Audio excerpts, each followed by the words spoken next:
La résilience, c'est un peu le devoir d'être attentif à ce qui surgit, sans savoir à l'avance d'où cela viendra.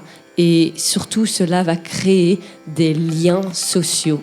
Maintenant, c'est à nous d'être attentifs, mais surtout, je pense que c'est à nous d'être créatifs. Et la question qu'on a tous probablement ce soir, c'est qu'allons-nous construire sur les ruines du capitalisme ? Les communs sont porteurs d'un nouveau récit. La constitution du commun est consubstantielle à la question de la préservation des écosystèmes et consubstantielle à la question de l'écologie. La résilience et la diversité. Et je crois qu'il faut prendre la mesure du défi qui nous est lancé par le ministre Marron, son équipe, Eric Van Poelvoorde, qui en fait consiste à sortir d'un monde qui a été le nôtre pendant 2 siècles, où l'objectif a été l'uniformité, la standardisation, les économies d'échelle, la productivité, les calculs de coûts-bénéfices pour maximiser l'efficience, la productivité et donc les profits, et aller vers l'inverse de ce que nous avons recherché jusqu'à présent.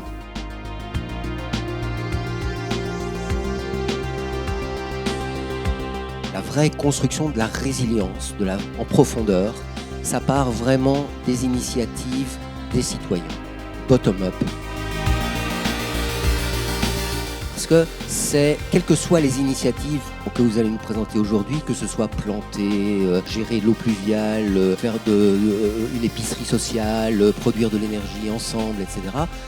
C'est peut-être très local et en même temps, ça construit une vraie solidarité, un lien social fort entre les gens. Ça permet de redécouvrir des valeurs essentielles qui nous rendent plus forts collectivement pour faire face à toutes les crises qui peuvent nous arriver. C'est ensemble qu'on doit trouver des solutions. Les citoyens, les citoyennes sont porteurs de projets et de solutions. Ils ont aussi besoin du soutien ou du cadre favorable. Le citoyen a besoin de plus de transparence, mais aussi de s'engager plus concrètement dans des projets, de plus de participation. Notre idée, c'est de concevoir la ville un peu comme un arbre qui permettrait de rétablir le cycle naturel de l'eau dans la ville. Alors évidemment, c'est extrêmement ambitieux comme transformation. Et à ce titre, on pense que les pouvoirs publics ont un gros rôle à jouer, tant en termes de facilitateurs que de régulateurs. Ça nous permettrait de sortir la conception du centre commercial comme quelque chose qui se situe à la fin de la chaîne de distribution. Et ce qui est intéressant avec ces projets, c'est qu'ils sont portés par des associations. Et de plus en plus, les pouvoirs publics ont dit « mais en fait, vous avez raison ». Et donc, on va vous aider à le faire. On va commencer à mettre en place le cadre pour le faire.